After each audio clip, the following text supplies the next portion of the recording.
আসসালামু আলাইকুম dear audience, আশা করি সকলে ভালো আছেন, সুস্থ আছেন। দীর্ঘদিন পর আবার আপনাদের মাঝে নতুন একটি ইসলামিক গল্প নিয়ে আসলাম।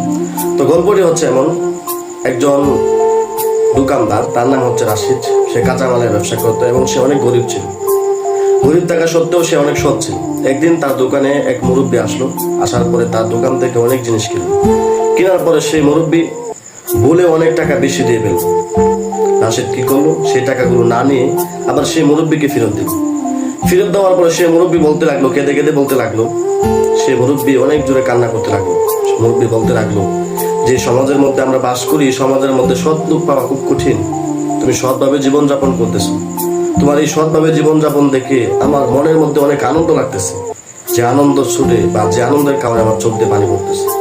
তো এই কথাগুলো শুনে রাশেদ বলতে লাগলো যে আল্লাহ তাআলা সৎ বান্দাদেরকে বেশি পছন্দ করে, বেশি ভালোবাসে। যদিও তাদেরকে অনেক পরীক্ষা দিতে হয়, তারপর আল্লাহ পাক সৎ বান্দাদেরকে পছন্দ করেন, ভালোবাসেন। সেজন্য আমি আমার মৃত্যুর আগ পর্যন্ত সৎভাবে জীবনযাপন করতে চাই। তো এই গল্প থেকে আমরা এটা শিখে নিতে পারি, সত্যিকার অর্থে আল্লাহ পাক সৎ বান্দাদেরকে বেশি পছন্দ করে। সৎভাবে যদি আমরা ব্যবসা করি, সৎভাবে যদি আমরা চলতে পারি সমাজের মধ্যে, তাহলে হতে পারে সমাজের মানুষ আমাদেরকে আপন করে নাও নিতে পারে, কিন্তু যিনি আমাদেরকে আপন করে নেবেন, তিনি যদি আমাদেরকে আপন করে নেন, তাহলে পৃথিবীতে আমাদেরকে কেউ ব্যর্থতার মধ্যে নিতে পারবে। সবসময় আমাদের সফলতা আছে। সবাই ভালো থাকবেন, সুস্থ থাকবেন। ভিডিওটা অন্য মাঝে শেয়ার